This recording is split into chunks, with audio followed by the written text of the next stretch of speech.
What's up, y'all? This is Leo from Dale Podcast, Dale Football Podcast. We got my boy Hyago Galdino in the building. He's back. We had to go ahead and run it back. I just didn't like how the video came out, so we're gonna run it back. Had to make sure we got him back and corrected it because we got to make sure we get this episode done correctly. So yeah, thank you, bro. How you doing? Welcome back. Monday night. Monday night, the grind don't stop. So I appreciate you coming back. I appreciate you finding parking and making your way out here because I know downtown right now is a little crazy. Oh yeah, I mean we got that NVIDIA conference, but happy to be here, man. Nice little setup for a Monday night. Can't complain. Although there's one jersey you got to take down, but we'll talk about that off camera. He's a little salty, bro, but I had to put it up there, bro. But the good thing is that you can't really see it in the cut. If you look at the video, like it's kind of cut out a little Argentina bit. one's not in there. But it was an Argentina one, just for anybody asking. I just want to say 5 World Cups. 5, bro. That's many. Right. So do you think? Okay. So do you think you guys are the best team on the planet? Can I ask you that question? History-wise, yeah. History-wise, I think so. But right now, we're nowhere near. Everyone's trying to tell me we're favorites to win the World Cup. I'm like, nope. I'm being very realistic, very brutal. We'll see though. Interesting. We'll see. I mean, Neymar just got cut off from the friendlies roster. They took Endrick instead, which was a big shock to everybody. Yeah. So we'll definitely see how the youngsters step up. I mean, yeah. Personally, I think it was the right move. I don't think Neymar's 100% yet. I think he's getting back in the swing of things. So, I talked about it countless times, but I think we need Neymar on the bench, on the locker room scenes of things for the experience. Yeah. Similar to like a Dani Alves, Thiago Silva, bringing that experience for the youngsters. But right now, let him stay fit. Let him get his kind of groove back. Because if this man gets hurt one more time, let him get 100%, 110%. Yeah, if this man gets hurt one more time, there's just no point in even hoping he comes to the World Cup. But we're happy to be here for real. Thank you, bro. Into it. I know there's always a plethora of things for us to talk about, so it'll definitely be exciting to see where we go with the roller coaster today. But man, I mean, just getting right into it. Big thing that I think you and I have been talking about a lot is just kind of the climate of what you're trying to build. Both with Dale football and also just local communities with not just the football scene, but just bringing communities together. Whether it's San Jose, East Side, even getting people from outside of our region, I think is really important. You've hosted a couple of events, so kind of tell me what that's been like for you. I know you've been really amping up, getting ready for the World Cup. So what's been new for you, and what are you excited for? Thank you, bro. Thank you for the question, bro. Well, I mean, like the thing is, like pretty much, like, and I appreciate you. First off, I want to say, like, I appreciate you for all the help and support that you've showed since like started this. Because it hasn't been like super straightforward. It's like a thing as continue moving as you go on learning. So yeah, I appreciate that for real. And then pretty much like like you said, like just collaborating. I think the word is just like there needs to be a little bit more collaboration on the ideas of like soccer and what street soccer should look like. Absolutely. Because like it's kind of hard to put into like context for everybody, but it's the Bay Area. It's a special place. It's very expensive, so it's not super realistic to go out and play soccer for free. And I'm sure you're someone that could relate to that or kind of understands what I mean when I say that. That might sound like a shock to some people, but it's low-key the reality, No, definitely the trajectory of both club soccer and academy soccer on the younger side, I think, takes a big hit, and it stems primarily down to the politics of it. You said it best. If you look at the average to play top quality soccer in the States, it's well over $3,000 for a kid. Mm-hmm. Now, if you're a top kid getting a full-on scholarship, you're a dime a dozen. If you're playing for an MLS-based academy, such as the Quakes, Timbers, FC Dallas, you're obviously going to get that support. They're bringing you in. But the opportunities don't arise until you have that money. If you're getting personally scouted, there's a lot of up-and-coming Latino players and, other ethnicities in our area where they're really struggling to get those trials because they're getting scouted, but the cost and accommodation sometimes to get over there, if they're not being covered, it's kind of what's hindering that opportunity. Yeah. And I think it's a shame because there's a lot of talent coming in through the pipeline. I've had the pleasure of coaching kids in the recent past, 2011, so they're getting into that higher age of high school, and it's kind of a make or break time. They're either having to decide if they want to go overseas, play pro, play Yeah. for a different academy outside of the state, or if they want to go the traditional route through college, which is kind of a little bit hit or miss for them just because of the way that they kind of maneuver around school. Mm-hmm. Some of those Right. kids, they live, breathe football because that's their path out. And unfortunately, other things take a step back. And it's not the right or wrong way to do things. It's just the way that their mentality is. They're driven to get to that next level, Mm-hmm. make or break a name for themselves. But as you mentioned, and I'll talk about it multiple times, is the opportunity that comes with it is really at risk due to the financial state. I Mm-hmm. think football in this country is it's just outright too expensive to make it to the next level, and it's really unfortunate that there's a lot of Interesting. talent that gets lost in the pipeline because of it. Yeah. So you think that so a lot of people that maybe don't really are not really in the world looking outside into the space of football in America is they're like, oh, like it still blows some people's minds, and I'm talking about Americans. How are we not the best in the world? Like we're good at Football, football, baseball, everything else, basketball, yeah, whatever, XYZ, a lot of other things, but not so good at other things. But also just going back to the topic, like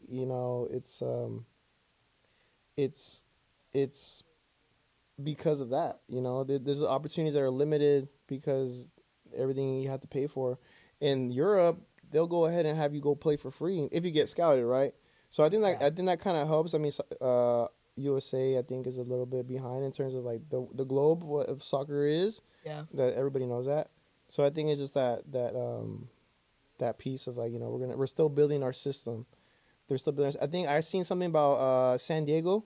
They're doing something that they're trying to do something different and having housing for kids yeah. and stuff. San Diego FC is really But stepping up. They're kind yeah, of taking a similar approach to Real Salt Lake Academy, having a residency, Barca residency in Utah as well, and or it's really it's a great idea. It's just a matter of how it's executed. I think having a residency and having that opportunity for kids to continue getting their education, having room and board is really important. It allows them to create a culture of they're at home but they're focused, they're at a job, and hmm they're able to get their education. yeah, I think I see the vision with San Diego FC, and I think it's a great one.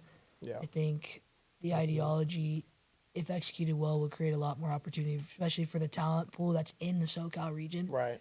I've said this countless times to my dad who coaches, to friends, and all that is SoCal is 10 steps ahead of us in the NorCal region. Mm, Most times when we go to Surf Cup, for example, a big tournament in San Diego is you see a plethora of SoCal teams, a couple hmm teams from Dallas and some from the East Coast. yeah, Most times it's going to be between us and the SoCal teams, and I right, always grew up kind of feeling like we were always a couple steps behind, whether it's physically playing right. on the ball.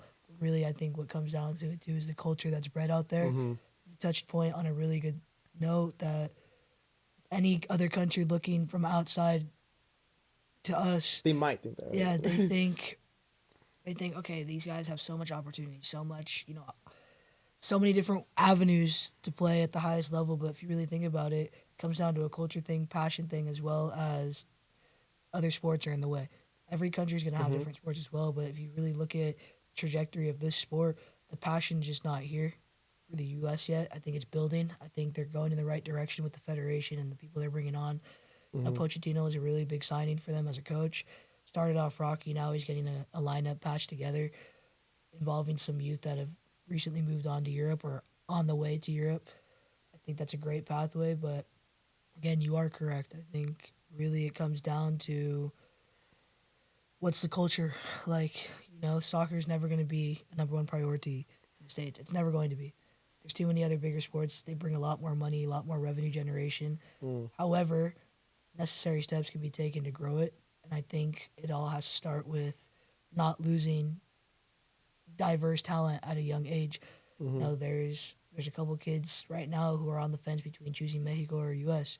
The reason is they're getting more opportunities through these Mexican scouts, through these hmm people who want to come and bring them to that yeah, side of the pond. And I think that shows a lot about one, being wanted as a player, and two, getting the opportunity to be seen. hmm I think if you get that opportunity, you have to take it. It doesn't matter. I think that could be a life changing move, and right. I wish that we would take a little bit more steps to trust in our youth a little bit more. I think we're starting to see that with our local team now, San Jose. Mm-hmm. The Quakes are finally starting to utilize some of the youth coming out of the pipeline. We have two local talents starting in the midfield. We have Bo LaRue Right. and Nico Shakiris. Now they're really starting to dominate Yep. the scene. Shout out Nico. Shout out And Bo. even we have another Bay Area kid starting for Real Salt Lake wearing the number 10. Recently featured on the U.S.'s announcement for a Oh new yeah. kit, Yes. Diego Luna. So I think those are the Yeah, right bro. steps. But Mm-hmm. as you mentioned, it's a dime a dozen, right? It should be happening at a much higher scale. But unfortunately, there's a couple of those variables that do come in. And, as someone who grew up on both the coaching side and also playing at a pretty high level, you see kind of the political climate that comes in and clashes with just wanting to get on the field and play. Right. And I really hope that these next steps with the residencies, with more leagues coming in at a academy level, Mm-hmm. and we're starting to see MLS Next be branched into multiple tiers. The possible talk about promotion and relegation within the USL and MLS is a really big step as well. So Right. definitely some exciting things to talk about, but also some things to really understand that it's going to do a culture shock. It's Yeah. really going to depend on how I think the federation as well as some of these youth clubs handle it. Yeah. No, I think it's well, I think it's gonna grow. It's gonna still keep growing, bro. I think it's gonna. Right now, I think we're number 4, number 3 in terms of like the sport size in America. Yeah, Um, Hockey is like we're around the same as hockey. I think actually football is number 1, basketball is number 2, and I think we're fighting for like number 3. and then And you have that's kind of baseball like that where creeps in oh, there and as well. baseball's yeah. I think you're right. I think there have been some really big changes, maybe in the last 5-10 years. Should they have happened a lot sooner? I think so. I think this Mm-hmm. discussion of promotion relegation definitely was something that should have happened a while back. I understand that it comes down to finances and teams needing that those sponsorships to have the money to, if they do get promoted, for example, it's going to be a Mm-hmm. completely different ball game. Stadium extensions, more revenue is going to be needing to be put into marketing, advertising, bringing players in from overseas. But I think it's Mm-hmm. what needs to happen to push the level higher, and that's only going to increase the want and the desire to build your youth academies because by having that promotion Right. relegation, There's no relegation then. yeah, you could have that USL team that's been in USL for years and their academy is, they're okay. Now they're in MLS, you bring a lot more attraction, you bring a lot more revenue that way. So if you want to look at it from a business perspective, that's how you look at it. But if you want to look at it strictly from a football perspective, you're now attracting local talent that you probably would lose to other top tier academies in the area. So now it creates a higher level of competition. Just in the Bay Area itself, we have Danza Forest, we have Silicon Valley, we have SF Glens, we have Quakes Academy, we have such a huge population of academies So present, many. and it Yeah. creates this what I like to call a ruckus of competition. Yeah. You oftentimes see players cycling year after year because they do great one year, Mm-hmm. but then one team does good one year, they're going to bring in talent that wants to play for a team that's in a successful run. Yeah. So I think that's kind of the way to look at it from both sides. You want to see it just from the football perspective, but also bring in business. Mm-hmm. Um, I think it's healthy. I think you're right. I think we are growing, but I think the steps need to continue to happen. We need to continue to push for that. Yeah. And it's not just because we played the game. I think it's also, just from a coaching perspective or a Mm-hmm. business perspective. I think those are the right steps to take for sure. Cool. No, I think I appreciate you the detail you add to the conversation and just like how many like underlying tone of it, right? Yeah. Of everything, how it all comes together. What do you think is like, what would you like to see in terms of like the community of soccer right now? Like, what do you think is a conversation that should be going on with like parents, or maybe like an athlete coming up, soccer player, a boy or girl coming up that is like maybe in middle school getting to high school, like Yeah. okay, I'm pretty good, they've been telling me, hey, where do you want to go to college, like what's something that I should consider, like I'm just barely about to start applying to colleges, like I don't even know, like I think there's two sides to that conversation. The first one is what do I want to see happen within the community? I think there's a really cool league that's going on up in the city, football by the Bay. yes sir, Ray helps run that league. Marco as well, yeah, and just within a season or two, you see the outreach that's grown in that area. You yeah, have shout out teams them, coming bro. from SJ now. You have Oakland teams, SF. It just brings, and they go in late and they stay there late on Monday nights, for example. Mm-hmm. These are some street ballers that come in, some people who don't really play, they just like to play for fun, and then you guys have some ex pros pull up. I think what this creates is it creates a healthy, safe environment of cohesion for the community, as well as there's just more outreach. Now we have local businesses that are starting to sponsor teams, or we have a marketing platform. Yeah. Or there's a team called G Buffalo. My dad used to play for them. There's a pizzeria named after that club. They're able to kind of now brand not just the company but also the club. Fire. And so I think that's one thing I want to see more of is around the Bay Area. Can we create more of those on a consistent basis? Whether it's a tournament, whether it's a jamboree every couple of weeks, or whether it's a league.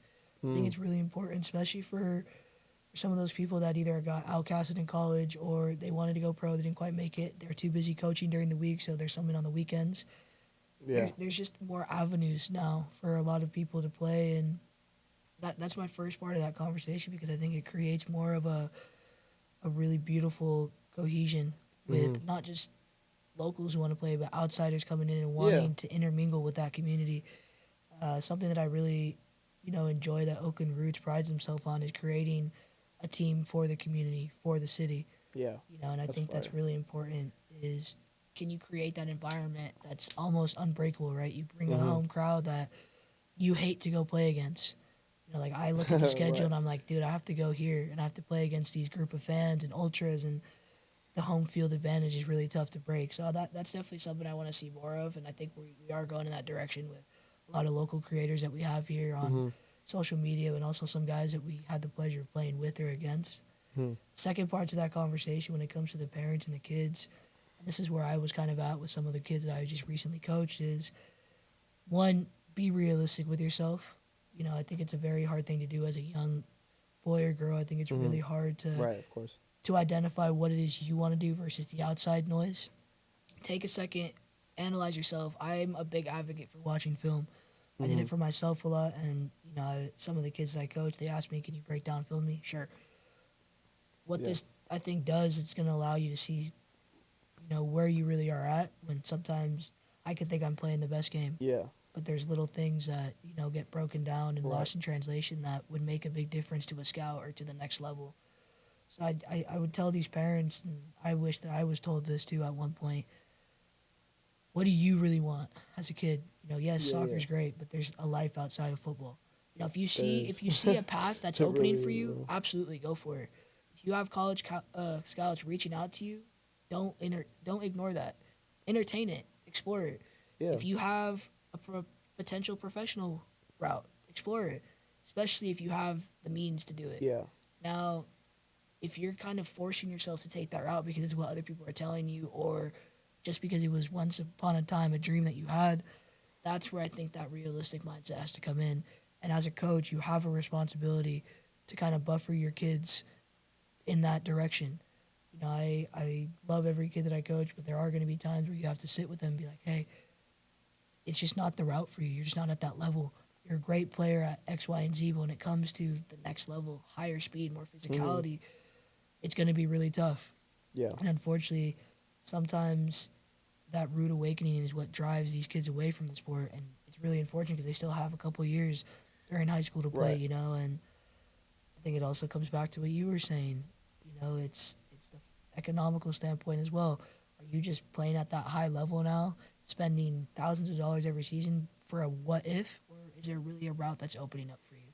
Yeah. And I always try to tell myself when I'm coaching at any level, there has to be a balance between friendship with the players that you coach and enforcing that type of relationship of, hey, I am here to get a job done with you. We're here to work, and that's that. But you also want to create that safe environment where these kids can come up to you and talk to you about some things that may be uncomfortable with their parents, may be uncomfortable with themselves. Yeah. They may have not ever been experienced with having people come out to their games and talk to them after games and saying, hey, I really like the way you play. Let's see if we can get you. Or vice versa. They're hoping that a scout comes, they talk to them, but they don't get the news that they want. So I really wish that, me growing up, I had a little bit more awareness on what that next level was like. I started off not wanting to play in college, and then I had the opportunity to walk on at an NAIA school, and it was a great experience, but definitely humbling. We grew up playing at a very high level in this area, both you and me, and Yes, sir. when you get to that next level, you get so used to being nonchalant and comfortable in your environment. Yeah. And when you get to break free into that new level, it was definitely a rude awakening for me. I've always been a smaller player, and I'm good at what I do for certain things. But I'm playing against 30-year-olds who played pro in Switzerland at a youth level, and I'm 17 steps behind them every time. And I was notoriously a fast player, but those are the things too that I try to tell my kids is use what you're good at, but understand that there's always going to be someone that's better at what you do. So how is your mentality going to carry you through those moments? Yeah, for sure. No, that's a lot of gems in there, bro. I appreciate you letting that out to the world and really giving that solid feedback because Yeah, yeah, I mean, everybody wants to go pro. I mean, if you're playing, at a high level, it come across in your head. But I mean, some people, yeah, exactly. Kind of going back to what you were saying is that I think it is important for young athletes to try to just figure out what they really want. yeah. Do they want to get a scholarship? Do they just want to like have fun? Do they want to like go pro? Do you want to just play as long as you can and then just maybe get cut later? Like, what are your goals, right? Because you could do all those. If you're good and you can play, like, and you want to get through college and just play, you could do that. You probably won't get hired to go play pro after if you're just partying all the time. But And that's you where I know, think those avenues that we speak about both off camera and now is by those coming into the scene, there's even more opportunity now, right? Whether you're getting paid to do it or not. There's a bunch of semi-pro teams now that are starting to compete in the U.S. Open Cup. We have a local team, San Ramon, a lot of players with quality. They're playing Phoenix Rising tomorrow hmm on a beautiful grass field against professional players, and they're all local players. Some of them played in the pro academy, some of them played top level in college, some of them were just local guys. hmm By having those avenues now, it creates even more, I would say, stress free, mentality for some of these kids.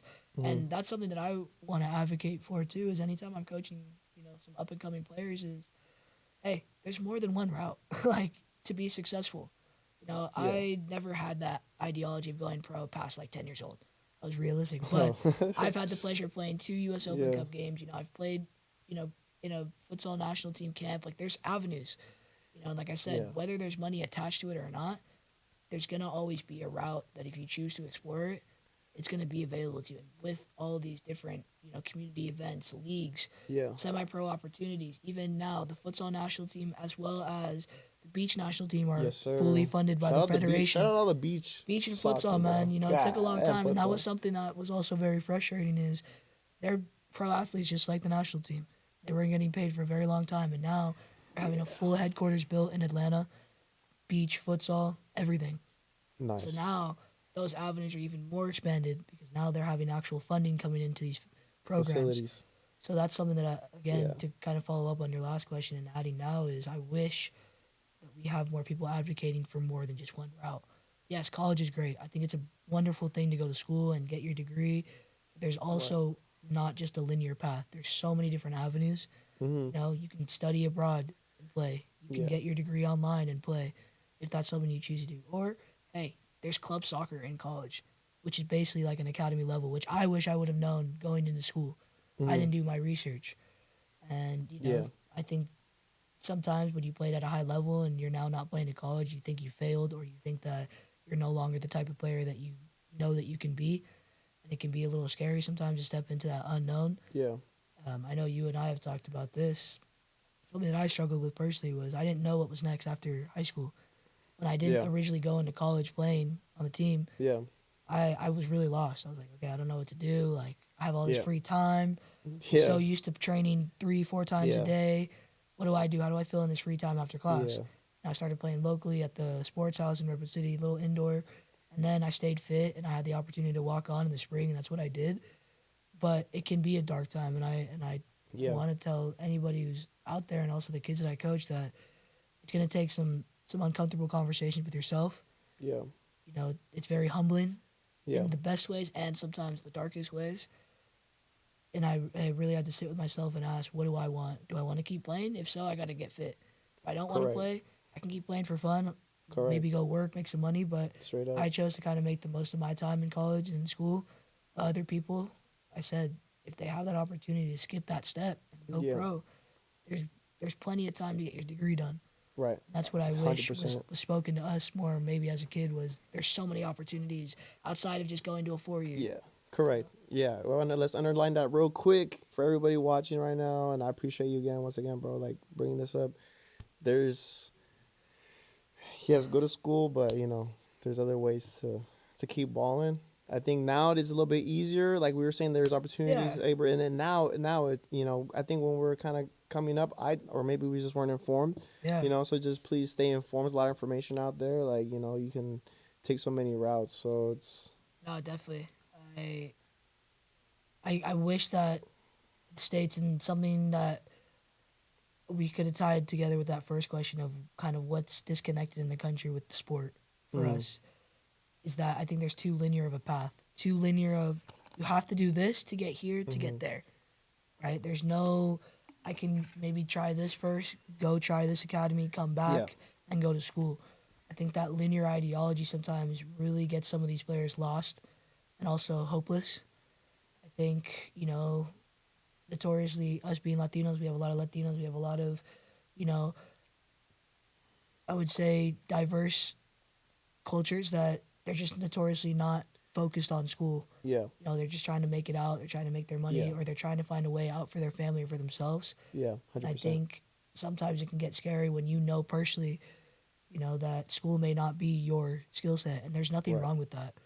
I think sometimes hearing that, oh, there's an MLS college draft after college, Yeah, that's the only way to go pro, or if you have to get scouted, if you played really well at a high level, you're getting all these statistics in college, it's the only way out.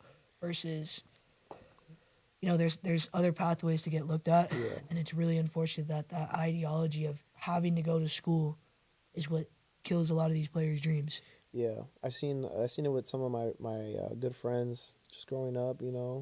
Whether they just didn't want it, they lost the love for the sport because of it, Yeah, or they just lost the dedication to like being you know taking care of your body every day. They got to go pay bills, things like that, or they just simply just don't like school and school's not for them, and they didn't want to show up to school, and you just can't play if you're not going to class. So a lot of ballers fall out through that those couple reasons. I don't think it should be like I don't think that's fair to let them just like not play anymore. That's not fair. I think that's a big problem that we have. I think we can definitely like capitalize in terms of like using those people's talents um, in another league. Like why do you got to go to school? You're 21. You're about and you're already like you're yeah, balling, homie. Like you already played college. Like at that point, like well, that's when you have to do your homework and like try to get a yeah. trial. But I don't think like yeah, there's a lot of people that might have got stuck in community college that didn't make it through for XY reasons. And yeah, man, it's a lot of different reasons why people fall out. You know, but also it's just like sometimes it's like it kind of goes back to the other question, the other like topic of like everybody has 24 hours. You know, How are you gonna break that how are you gonna into break that one into like specific day plan? And yeah, I felt this a little bit when I was in college. Yes, I had my schedule set going into the semester, right? You have your classes, you know what time your trainings are, double days, whatever you have. But you said it really well, is especially coming from such a strict, structured life of you knew what high school was like, you knew your classes. We trained 2, 3 times a week at night, still had to do homework. You have this newfound freedom of more time potentially or less time, hmm, depending on what level or what type of athlete you were, or if you worked, or if you did all three. right, And I think this is something, in my opinion, that gets really lost in translation too. Is there's a lot of people who they're not getting a scholarship in college, but they're still playing. They're having to put themselves through school. They're having to work 2 jobs on top of class, on hmm, top of being an athlete. You yeah, did say it. Being burnt out is a really big issue that I don't think a lot of these youth that I coach understand. And I've had to have talks with parents. Nothing bad, just you have to let your kid be a kid sometimes. hmm, Yeah, if you're playing at the highest level, football is really important. Grades important, but you have to let your kid be a kid. Let them play a video game here and there. Let them go out, with friends. You have to let them feel normal at some point. yeah, Because if something is ingrained in your brain only for so long, it's going to become this annoyance. Instead of waking up, for example, we talk about our jobs. Do we wake up wanting to go to work on a Monday or dreading? Okay, I have to go to work. It's a yeah, mentality thing that becomes degrading. I've had kids who they were fantastic, and then one day they show up and they're just like, I'm not really feeling it today. What happened? Oh, stuff's going on at home, or I'm really burnt out with school, and I'm like, hey, take a day off, or just be here. If you want to support the guys, come back next session. That's fine. And that's where I think, again, creating that environment with your kids that you coach, both on the men's and the women's side, is really important. You have to nurture that environment of come to me, talk to me, what can I help you with? But also when you're here, let's get to work. Or, if you need a day off, that's fine. I Yeah. think it gets really intimidating at the higher levels because everything matters more. Yeah. Everything is a competition. If you don't show up and this kid in your position plays really well, your spot's gone for the weekend. You're not traveling. You're not going on the plane. Mm-hmm. So those are really important factors also to keep in mind. And it can be scary again. I think with the pipeline that we have of talent, I really try to be there for whoever needs me. I've coached anywhere from beginners to kids who are playing pro now, and I was in a position where I was playing with some of these guys, and they just worked harder. Really, I think what comes down to it too with some of the kids that you've seen at this young age now, with some of the kids coming up that are playing at a really high level, and some of the kids that I've coached, is it really comes down to talent doesn't win you everything. Doesn't get you everywhere. Some of these kids, they just work harder than you. Sure. Oh. And I think you heard that? It just really, working harder, bruh. Sometimes it's unfortunate, but sometimes it's the truth. I mean, I was someone who didn't work as hard as I should as a kid. I think, at a certain point, I did get burnt out. I had to kind of reset the tank. And then at that point, I was just happy that I was playing at a high level. I was still going to tournaments, Surf Cup. I was still getting to go to these places that I'd never been. I went to Spain. I went to Italy for futsal. And I was like, okay, I kind of made it. I didn't want to play in college. And then I had a couple concussions later, and I quit. I technically medically retired my senior year. But after 3 months, I was like, you know what? Something was itching, so I just started training on my own. And I got a call from my coach one day, and he's like, hey, we need a guest player for the ECNL showcase. I'm like, we're ECNL now? I didn't know that. San Diego, one of the best 3 games I played. And I think truly what it was is I took such a long break from the game, and I rested my body, I rested my mind, and I got rid of so much of that anxiety and expectations on my shoulders.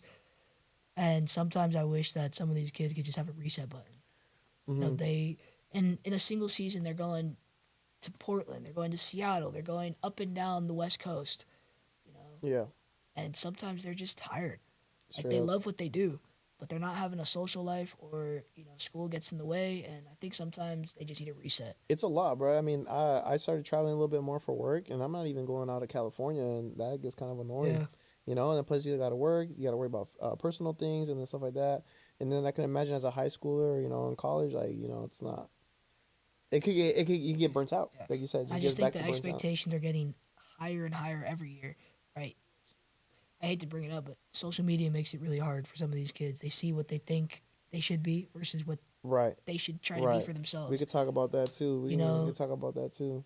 The competition just gets harder every year, and again, with the age change happening again, I don't know if you heard about it. We're going to go back to that dual age, how we used to be 99, 2000. Now it's going to be that system again. It's going to separate a lot of teams again after years of being in your normal age group.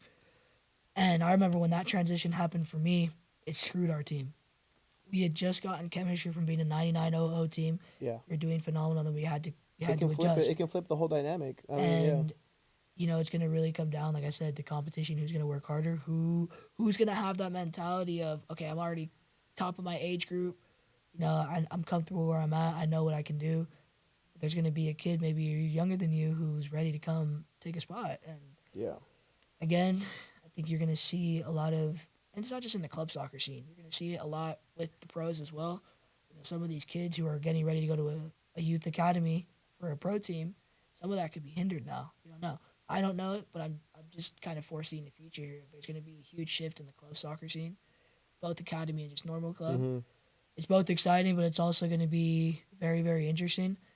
I think it kind of came out of nowhere, the age change again. I know hearing my dad talk about it from the club side it's going to be interesting for sure.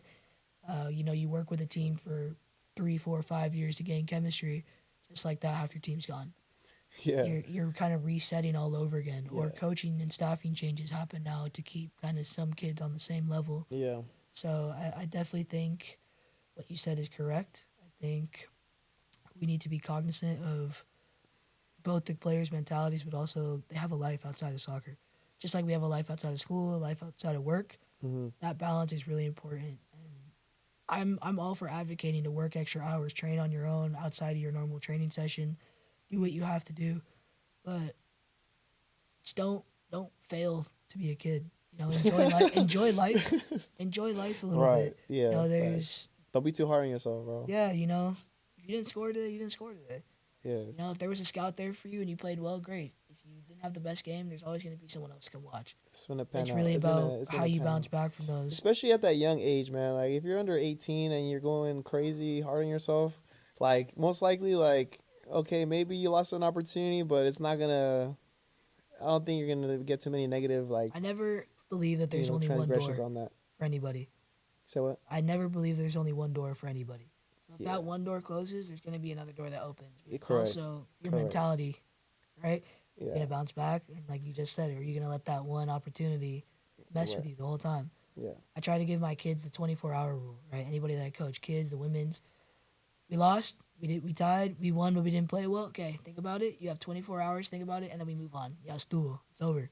Nice. Yeah. The more you sulk on it and the more you regret, oh, I could have done X, Y, and Z, it's just going to deplete you. Yeah. And you're gonna feel so much better once you like let that go and get your rep in. You feel me? Yeah. You're like, okay, we took that L.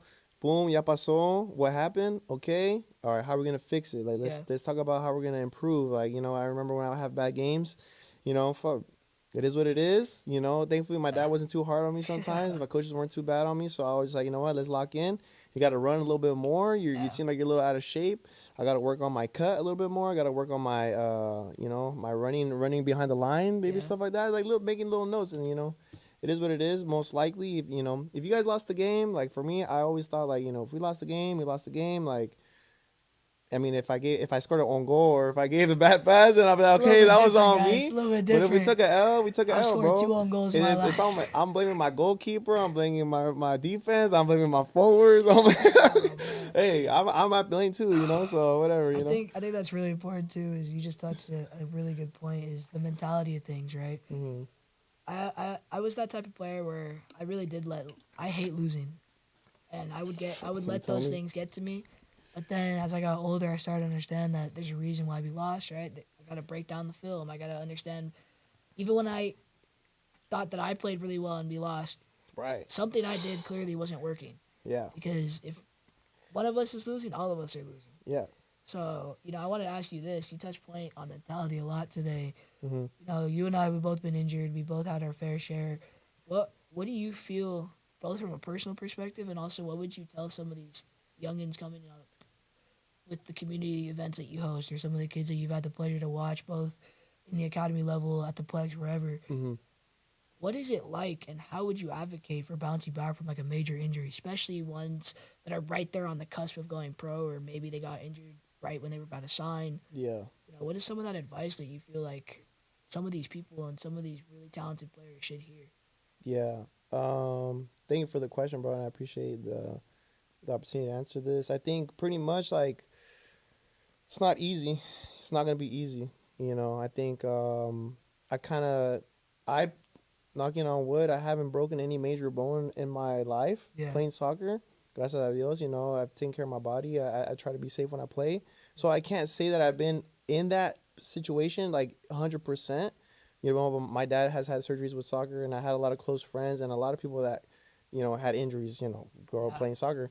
But I think from what I picked up from them and from what I've dealt with my hamstring when I was in college is just like, well, you're back at day 0, bro. Like, you just gotta take it day by day.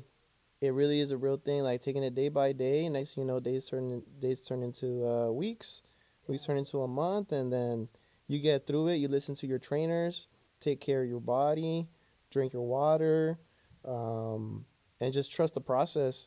But definitely, just be aware of your body. Like, just lock in and try to be around people. I know it could be very dark for some people from what I've heard from my friends and other teammates. It's definitely can be very depressing, especially when you're right in that cusp, and you have opportunities right there, and you just didn't get to the finish line. So I think just definitely try to stay connected with people. Just remember that there's a reason why things happen.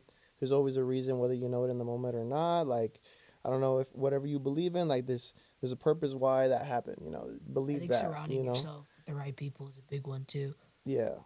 We both played with some very quality players and some who unfortunately, injury did kind of ruin the trajectory they were going. But something, again, I'll say it again, is how are you going to bounce back? What's your mentality like post that? Some of these guys have gone on to start businesses, Mm-hmm. in different fields, and they're doing really well. Some of Yeah. them, they're still trying to kind of come back, chase the game in their own way, whether it's coaching, playing, being a part of, a private training group, whatever it is. Mm-hmm.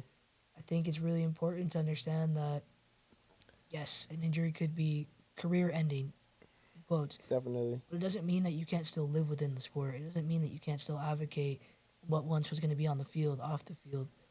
So, something that I'm dealing with right now is this knee injury I've had since September, but it's honestly been kind of nice to take a break from the game. Yeah. I definitely miss it, especially when there's personal stuff going on. There's no better feeling than kind of getting When you stuck come in back, and be really being in that competitive environment. Mm-hmm. But I'll take the flip side of it is I think sometimes it is really good to just rest, and not even just rest physically, rest the brain, rest the mind, and 100%. as we get older, our bodies they deteriorate a lot quicker. Oh, yeah. And having that time to yourself and dedicating yourself in other avenues in your life is really important. And I had to learn this the hard way when I was in college. There's life outside of soccer. It's hard to understand that sometimes when you're It barely is. leaving that space, though. Oh, Especially 100%. something that like that when I decided to take a step away from soccer and work, which is something that I sometimes think about. I'm like, dang, I played myself on that one, but and It I don't think created I this did, avenue for you, but I don't though, think I did right? because if I would have kept playing, I think I wouldn't be where I'm at right now. I think you learn a lot from yourself when you take a step back. I'll try to phrase this in a different way. After school, right, we both graduated around the same time. Yeah. I felt differently than when I graduated high school, where I was talking about I didn't know what to do. I Mm-hmm. felt like I had accomplished something really big off the bucket list. I played on a collegiate team. I traveled once or twice. I played with some ex-pros, some guys who were going pro. Mm-hmm. I feel good, and I'm Mm-hmm. still fit enough to play at a good level. I've played semi-pro since. I've played futsal at a high level, but taking that time away from that super high level, fast paced environment allows you to settle down, allows you to think about life in a different way. Start thinking about your own moves, right? Careers are a big thing, but also just, is there anything you didn't get to do? We were traveling every weekend, bro. For what, 15 to Yeah. 18 years. We were traveling all the time. So now you have time for yourself. Is there ever a trip that you wanted to take? Yeah. Is there ever something that you just wanted to do that you just never couldn't do you never because if went you got hurt? paintballing, homie. You're always on the soccer tournaments. Yeah. Like that's definitely Like small things like if you didn't ever get to go paintballing when you were a kid because you didn't want to get hurt and the coach was going to bench you. Like small things like that. And that's where it goes back to, Right. now you have that time to quote unquote maybe be a kid You again. have so much time, bro. Yeah, yeah. And the thinking part is hard. I think I can agree with you on that. The constant what ifs or the constant void of, okay, I'm not having footy in my life at that same level. What do I do? How do you feel in that void, that time? Is it with personally motivated, career moves? And something that you did fantastically is you integrated your degree with what you love to do. It's very, it's not everyone that gets to kind of mold the two, right? You used a business and communications, but now you're creating a platform of something that you love to do and you've grown up doing. Facts. So you found a way to merge a passion with intelligence. And it's difficult to do, especially when you look at it from the outside and you're like, damn, like I could still be playing, for example, if I did X, Y, and Z. But something I've told my players a lot is you can't play that what if game. It's a really big killer. And I don't think a lot of people understand why. 100%. It creates this ongoing just expectation setter for yourself, and you start to get really hard on yourself, and you start to dig yourself in this hole that becomes harder and harder to get out of. Yeah. And depression is a really big thing, especially as an athlete. Correct. Everyone I think goes through rounds of it, but I think when you're an athlete at a high level, you experience a very, very different wave of it. Mm-hmm. Not one that's better or worse, just a different wave. Mm-hmm. I think it can hit really, really hard in those moments of uncertainty. Mm-hmm. So that's why, I wanted to touch base on that whole injury thing, because I think that is something that really makes or breaks a lot of people. Yeah. And not just on the field. off the Yeah, field. 100%. And sometimes those two lives become one, and Mm-hmm. not in the way that it should, in a way of, you know, darkness. And Yeah, it's really unfortunate, in my opinion. yeah. No, thank you for touching on that. And yeah, anybody that's dealing with stuff like that, man, like just you can always talk to people. Like we're all together in this one globe floating around. So don't Surround forget yourself with the that. people that are going You to push know, you to be better. The um, apple does not fall far from the tree, and that's where, you know, as you get older, you really start to see that on mhm, the pitch, off the pitch, both. yeah, We still talk to people that we grew up playing since we were 5 years old, and there's a reason for that. yep, And there's people that we played with, we don't talk to them anymore, and that's that. yeah, There comes a beautiful thing out of the sport, and that is loyalty, relationships, networking, mhm, and it's about how you capitalize on those. You have a big following, a big, platform coming up because you surrounded yourself with people that one believed in you, trusted you, and you created those relationships along the way. Be a lot different if you were this type of person that nobody wanted to be around. There's athletes like that. Like I hated playing against you, but I like you off the field. appreciate that, Man, man right? had man had me running all the time. But like those are Appreciate the that. examples, right? Of when you're within the four lines, Yeah, you have one personality. yeah, Now, when you're off those four lines, how are you? yeah, Are you this type of person that yeah, nobody wants to be around? You mhm, may be the best player on the field, but if I don't want to be around you, I'm not going to want to create that relationship with you. yeah, I'm not going to want to. If I have a project up and coming and you could be that person, I'm not going to want to invite you. yeah, So I think it really goes beyond the sport to me at this point. And yeah, again, I think you start to see that as you get older. Um, and I hope some of these kids that are coming up in the pipeline that are really aiming for that next level, yeah, they take a moment to really grasp more of the humane side of things. mhm, Like really identify like what's their personality like. mhm, How can that maybe carry them and push them to the next yeah, level? If you're not someone who's used to talking on the field, but that team is looking for you to step out of your shell, yeah, try to find something that's going to push you in that direction, correct, whether it's something small or something really big. right, And again, it all comes back to if you have a coach that helped you along the way, it makes a big difference.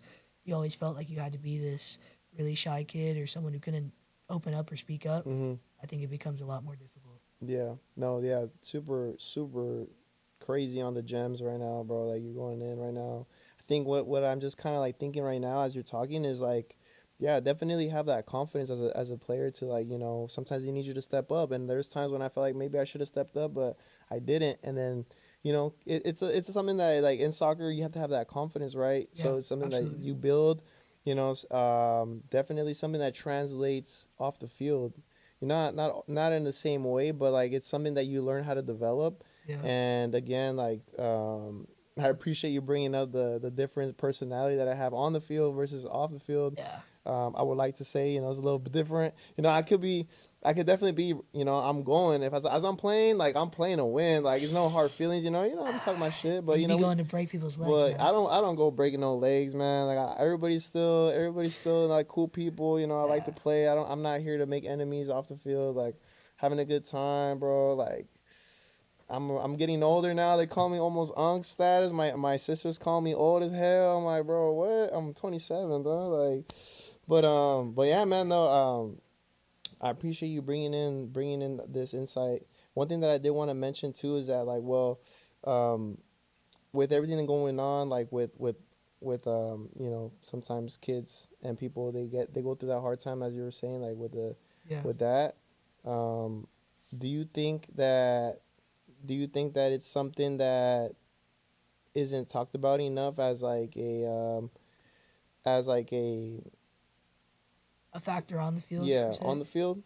I think if you're looking at it from a grand scope of things, and I'll speak from experience too, mental health is huge, right? There's a lot of different avenues to mental health. There's not just depression. There's not this. There's not that. It's a huge umbrella, and I think when you're at the higher level, there becomes this notion of there's no excuses. Mm-hmm. You show up and you have to do your job. But I do really think, and we've unfortunately been seeing it a lot in the NFL, for example, until it takes a lot of these athletes way too soon. I think that is a great point that you mentioned, especially being a young kid in a very competitive market, any sport, not just soccer, any sport in this country and across the globe. Sports itself is a very competitive market. Mm-hmm. So when you have all these other factors coming in from the outside school, relationships as you get older, families, when you're younger and your parents get divorced, it plays a really big role in you. You're going from house to house. You don't know what maybe a particular week looks like for you. You might not be able to make it a practice. Yeah, and because it's out of your control. I don't think it's talked about enough. And in my opinion, I wish and I hope, I'm not sure how the academy structure is now. Top tier academies, at least let's say the MLS teams, let's start small. All should have a mental health coach or a form of a therapist. In my opinion, I think therapy is phenomenal. Me personally, I'll advocate it. I think it's great. And it doesn't just have to be with, I'm talking to a therapist. There's different forms of therapy, arts and crafts therapy, visual therapy, speech therapy, everything. I think it's really important to have a safe outlet because, yes, even your closest person that you feel comfortable with may not be that one that you want to talk about your deepest, darkest things that are affecting you. And that all plays a role with you on the pitch. There's times where I've had horrible days, man. Like, I've shown up to a game and I don't know how I'm going to focus. And I've had some of my best games that day and some of my worst games. And it's that statement of, okay, when you're within the four lines, you got to forget everything. It's the same thing when they say when you go to work, gotta forget everything that's happening.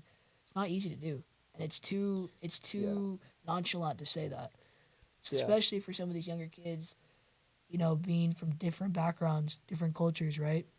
Anywhere from Caucasian to African American, in between to Asian, as well as Latinos. It's really difficult. Every culture faces different challenges. Whether you're the richest 100%. person or the poorest person in the area, you come up from the way that you come up, and you're not always dealt the nicest of cards, and that does affect you on the field.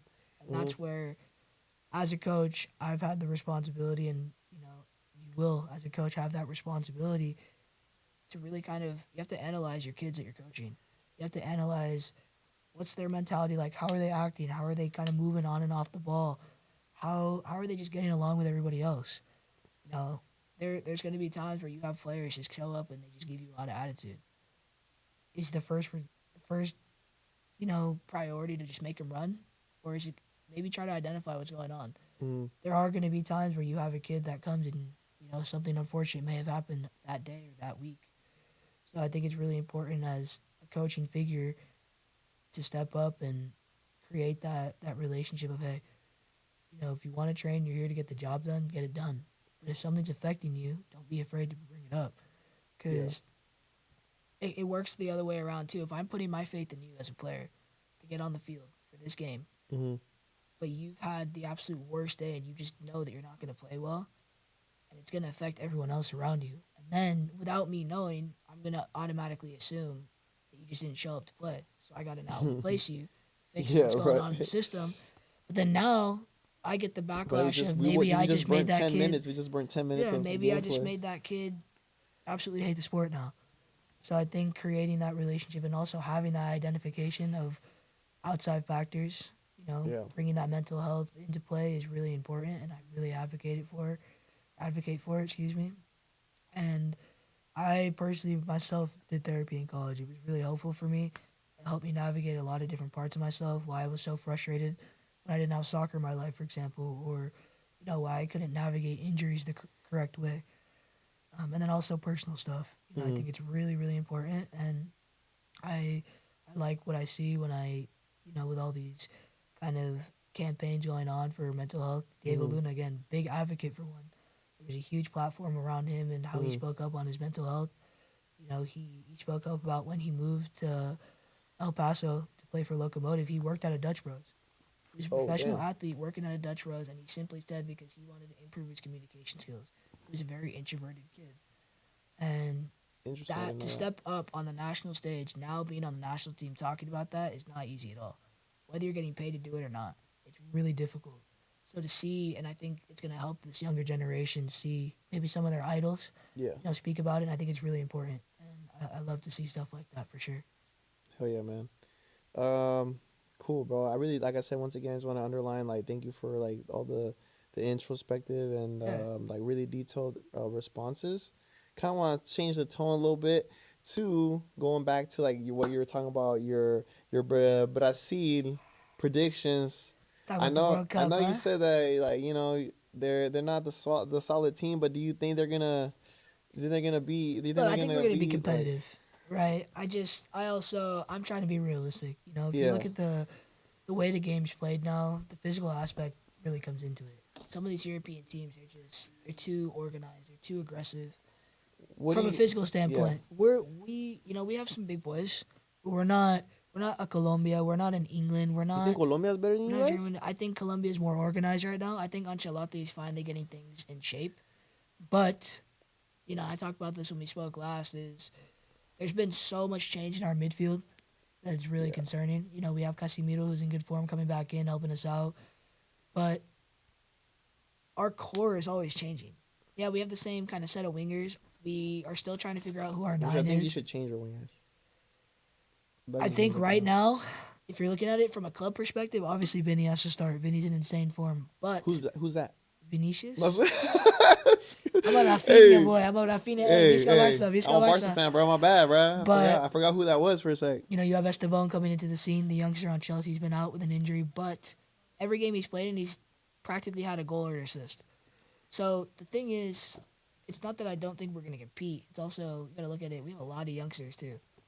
So we talked about this, and I will always say this. International experience is much different than playing on your regular league. You could get it done in England every game, but on the international stage, it's huge. It's a different level. It's a different level of pressure. It's a different level of preparation, experience. Mm.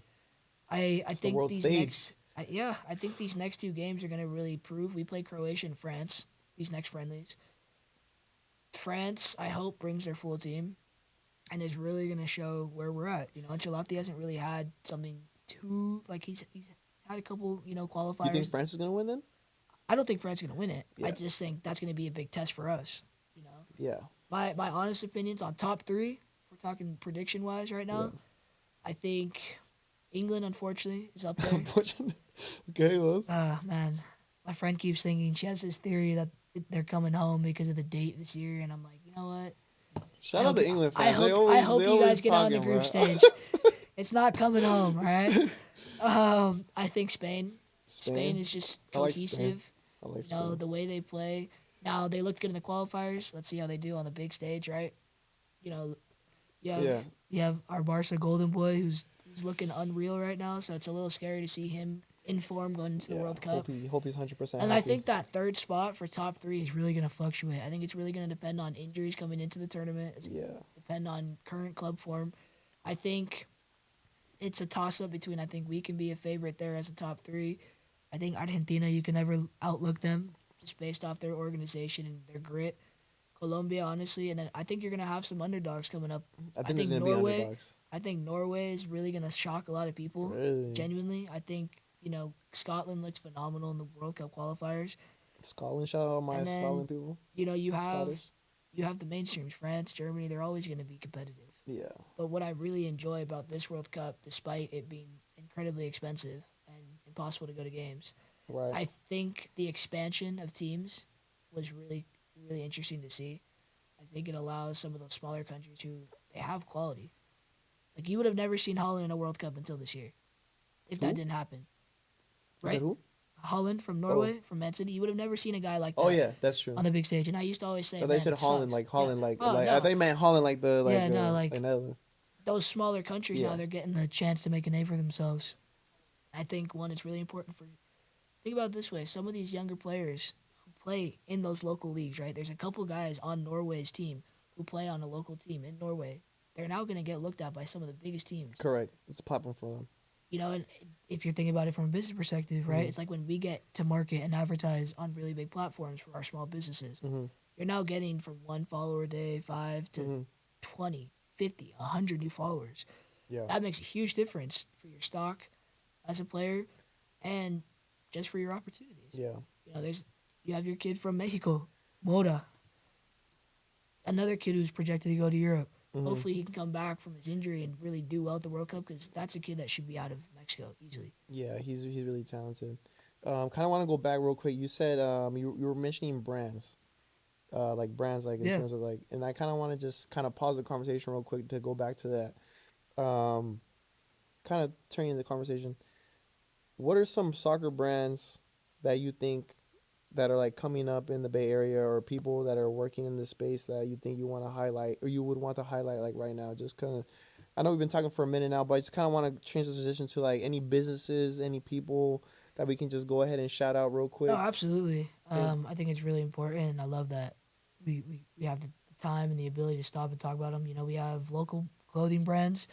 You know, you have FTP, you have Damelos. All, you know, both of them are really doing a good job at sponsoring some local clubs and Yeah, even getting onto the youth level. shout out them. You know, we have some of our local ballers who have kind of their grip socks going. You know, Yeah, Rudy Castro, big name in the San Jose region, starting his own club. yep, shout out him. Vicinage and his grip sock brand as well. You know, I'm sorry if I missed anyone, but there's a lot of really interesting small businesses coming. And this is what I was talking about earlier with there's always going to be avenues, different ways. That's Correct. if some of those players who own the brand are still playing, phenomenal. If some of them are not, they're still finding ways to be involved in the sport, Mm-hmm. you know, while making a living as well as joining and creating an atmosphere for the community.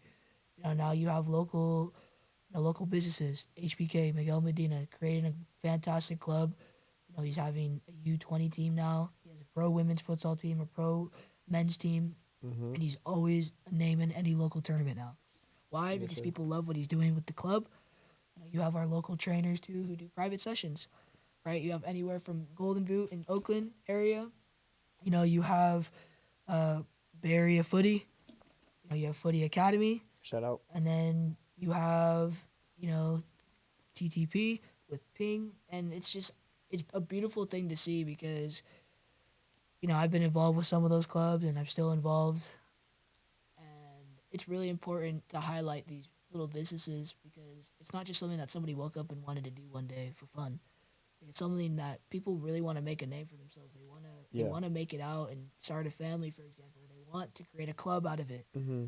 You know, it's really important to advocate and highlight for those small businesses, and that's what's something that whenever you are hosting your events or even when you're DJing, it brings a lot of that attraction from the local talent and local Mm-hmm. businessmen because one, we're all connected, and Correct. that's where networking huge, Yeah. huge in my opinion. And again, if you're that type of person that nobody wants to do business with because of how you are off the field or you know just in life, Yeah. it's gonna make it a little bit harder for you. Correct. Yeah, you may have that tenacity to get you know the funds in, but at the end of the day, when it comes to being a small business and a community run business, Mm-hmm. it's going to really come down to word of mouth as well as your networking. Correct. So shout out to all those brands, and honestly, it's really a beautiful thing. And again, if I missed anyone, my fault, but just some of those are just it's a beautiful thing to see that one we grew up playing Yeah. with some of these guys or Right. women. You know, we Yeah. grew up with Yeah. some of these people that We need more women involved in soccer, bro. we never We would need that have more. you know thought when we were Yeah. kids that we'd be starting brands and advocating. Yeah. You know, we have Alana Bernal, for example, huge influencer working in the Bay Area now, creating a league of her own. You know, Mhm. just you know whether it's influencer based or for women only, like that's something that we need to see more of for sure. Mm-hmm. And I think what you said is absolutely correct. We need to see you know more women being highlighted. There's so many of them that do so much work in the back end, operations team, assistant coach, coaching. U.S. women's team has won how many World It, Cups? dude, it's yeah.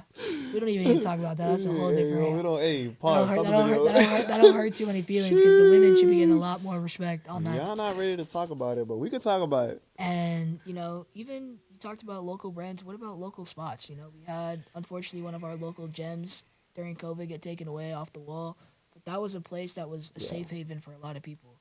You know, especially some of the younger kids who, you know, they were playing club, but they wanted more. They would go Yeah. play there. You know, the adults they would get together. They would still play at a high The level. community there is lost. And then mean, you know yeah. we have that with the Plex, which is still great. But you know you have places like the Park in San Jose. You've hosted events there. I've played there. I've hosted events there. It's a beautiful spot. You know, it's a local. They have two little fields. They have the Mhm. Volo League that sometimes plays out of there, and I think that's something that doesn't get talked enough about Yeah. is that Volo League. I don't Volo, know shout out if you Volo. guys know that league. It's really awesome because they go all across, not just California. I'm pretty sure they're nationwide, and Mm-hmm. it brings, you know, whether you know how to play or you don't, it brings that community factor of once a week you get to go out and play after work with your work, you know, employees or your teammates, or just join some random team because you're new to town. You want to get to know people. Mm-hmm. I think stuff like that is really important, and I love that you touch base on that because that gets lost in translation, in my opinion, with wanting to be competitive all the time.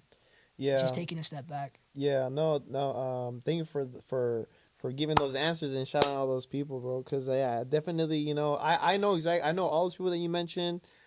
I'm sure there's still a lot of other people that we might not know yet, or like you know, are out there doing their thing. So shout out everybody. Definitely something that I just like. I'm super thankful to have the network that I have, and blessed to play with so many ballers, and you just be in the space, and kind of going back to the other conversation of like, the ballers and the people that are playing and at a young age, and like going back to the conversation of what do you end up wanting, what do you want to do, going back to that 24 hours. This is what I think I should be doing right now. Absolutely. And I just want people to know that I'm working this platform, and I'm doing this because it's a platform. I recognize the opportunity that I have. I recognize the cameras that I have. I recognize the people that are rocking with me, that are maybe not in the soccer world but see the community, and understand that there's opportunity for us. So I'm here to help, and highlight. That's my whole goal with this podcast, and like with the tournaments, and I hope that we can really make something dope, bro. And thank you again for being here, bro. Real No, shit. absolutely, and I think that makes a big difference when you're starting a business and you're trying to run it, especially from a small business perspective. Is what is your end goal? What are you really in it for? If you come into it strictly for the money, it's gonna take you down some really rough roads. Correct. Obviously, money plays a factor in everything we do every Mm-hmm. day, but I'll touch a base on it again. If you wake up excited to do something, it makes a big difference. If you have that mentality already, like, oh man, I gotta wake up and I have to edit this video, or I have to get to this building. Mm-hmm. It's gonna deplete already the joy of what's meant to be when you're growing your business. Obviously, hardships and a lot of late nights come into it. A lot of struggles and uncertainties come into it. But when things start to come into fruition and start to sprout, it's a really good feeling. Especially when you've sat there with yourself, like you said, and you identified what it is you want. What do you want to get out of it? You know, you've done a great job from when you started this, and even before when we were in school. You knew the path you wanted to take, but you knew that there's going to be different branches to that path. Like, you don't just have one avenue right now under Dollar Football. You have different branches coming under that umbrella, and that, in my opinion, is something that it's not easy to do. It's not easy to create different platforms within your major platform. If that makes sense. You have a Mm-hmm. podcast, you have your DJing that you do for events for soccer. You done community events for futsal. Like, those are all things that add up over time. And that will create that name for yourself. But also, what that now does for you is it creates a pathway for younger people who want to come onto the scene, Yeah. players who maybe got lost, in that Yeah. pipeline, and like you said, a platform to speak up. Yeah. I know there's a lot of people out there who have a lot to say about club soccer or how their experience was in the academy or college or pro, etc.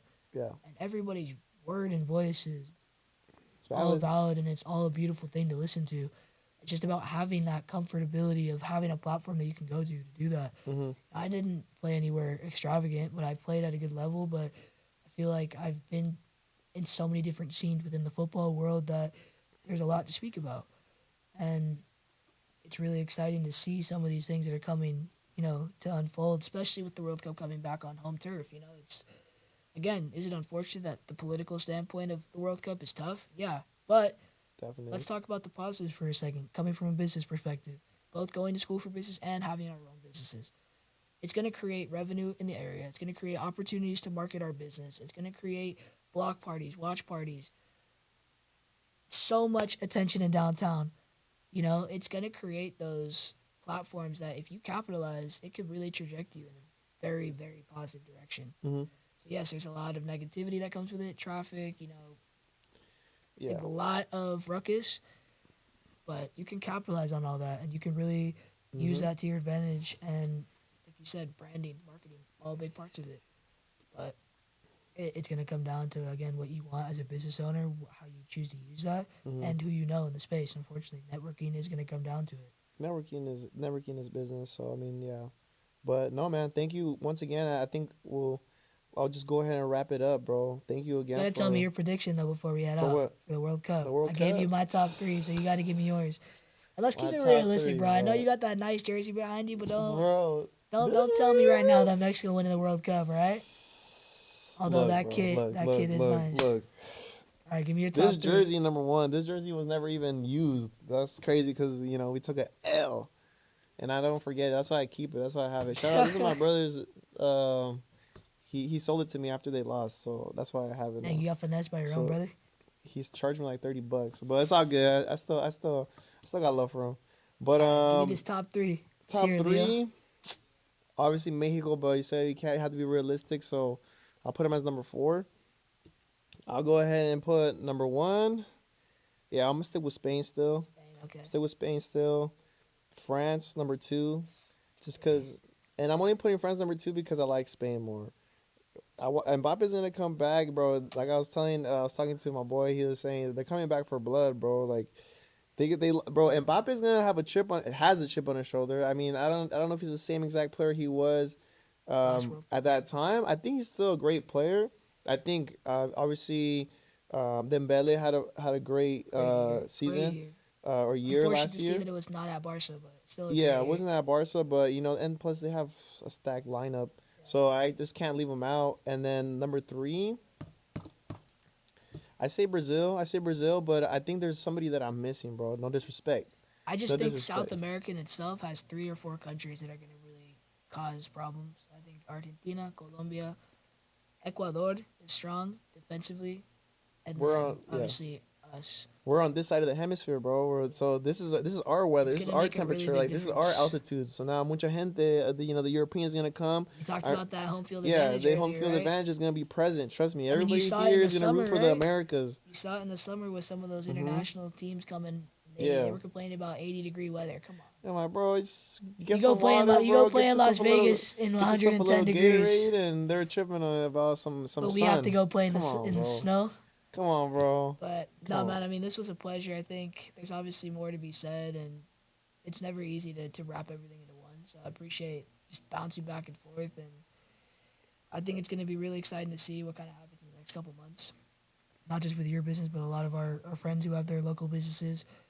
Shout out to the tournament this weekend at the Plex 7v7. I know Luis has been putting in a lot of work setting that up, and again, it brings a lot of teams are actually in that tournament. So we're gonna see a lot of people that we may normally not see either come out of retirement, come to play. Couple ex-pros, couple pros, influencers, everyone.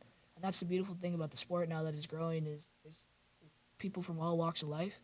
So I just want to end there, and my appreciation to you, and just keep doing what you're doing. I think you're taking the right steps, and hopefully this just continues to grow, not just for the name, but for more people to come on and really advocate for the sport and to help you create that space and platform, because I think it's going to be really important with, like you mentioned, kind of the way that the club scene is changing and, just in general.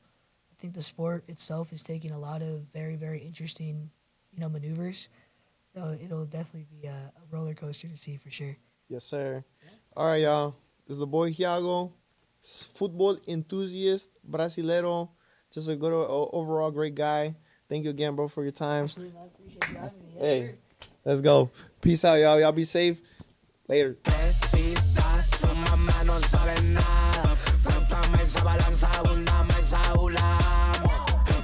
I don't speak Portuguese.